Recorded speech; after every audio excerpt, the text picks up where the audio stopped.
নমস্কাৰ friends information SMS চেনেলটোলৈ আপোনালোক সকলোকে স্বাগতম জনাইছোঁ নলবাৰী জুডিচিয়াৰী ফালৰ পৰা টোটেল 8টা পিয়ন আৰু ড্ৰাইভাৰৰ পোষ্ট মুকলি হৈছে সহকাৰীৰ বাবে টোটেল পোষ্ট আছে 6টা আনৰিজাৰ্ভৰ বাবে দিয়া আছে 4টা ওবিচি আৰু এমবিচিৰ বাবে ৰিজাৰ্ভ কৰি থোৱা আছে 2টা আৰু পে স্কেল সক 12000ৰ পৰা 37500 আৰু গ্ৰেড পে 3900 और यार एडुकेशनल क्वालिफिकेशन বিচাৰিছে সক মিনিমাম 8 পাস হ'ব লাগিব মিনিমাম আৰু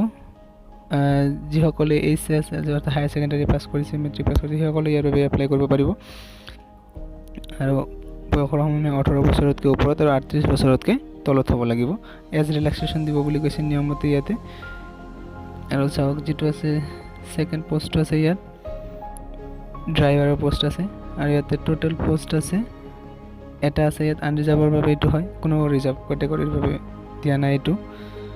স্কেল পে স্কেল 14000 ৰ পৰা ষ্টাৰ্ট কৰি 49000 আৰু গ্ৰেড পে দিব 5200 আৰু এডুকেশনাল কোৱালিফিকেশন সক মিনিমাম 8 পাস হ'ব লাগিব কৈছে candidate must have hold professional driving licence থাকিব লাগিব আপোনাৰ আৰু বয়সটো হ'ব লাগিব 18 তকৈ ওপৰত আৰু 38 তকৈ তলত হ'ব লাগিব আৰু তাৰ পিছত যেটো পোষ্ট আছে হেটো ড্ৰাইভাৰৰ বাবে হয় এটো আনৰিজাৰ্ভৰ বাবে হয় আৰু পে স্কেল দিছে 15000 ফিক্সড পাৰ মান্থ আৰু এবাৰ মিনিমাম এডুকেশনাল কোৱালিফিকেশন সক একে 8 স্ট্যান্ডার্ড হ'ব লাগিব মিনিমাম 8 পাস হ'ব লাগিব অথবা মেট্ৰিক বা এসএস হাই সেকেন্ডাৰী যি সকলে পাস কৰিছে তেওঁলোকে ইয়াৰ বাবে কৰিব পাৰিব আৰু ড্ৰাইভাৰৰ পোষ্ট যেহেতু হয় সেইবাবে ইয়াতে আপোনাৰ প্ৰফেশনাল ড্ৰাইভিং লাইসেন্স থাকিব লাগিব ভেহিকেলৰ আৰু এজ বয়সৰ সময়সীমা 18 তকৈ ওপৰত আৰু 38 বছৰতকৈ তলত হ'ব লাগিব আৰু এতিয়া সক সিলেকশন প্ৰসেসটো কেনেকৈ হ'ব সিলেকশন প্ৰসেস আপোনাৰ হ'ব প্ৰথমতে ৰাইটেন টেষ্ট হ'ব টোটাল কোৱেশ্চন আহিব 50টা নাম প্ৰতিটো কোৱেশ্চনত 1 মাৰ্ক থাকিব আৰু টোটাল মাৰ্কস 50 হ'ব ভাইভা হ'ব 20 মাৰ্কসৰ এটো আপোনাৰ সিলেকশন প্ৰসেস হ'ব এনেকৈ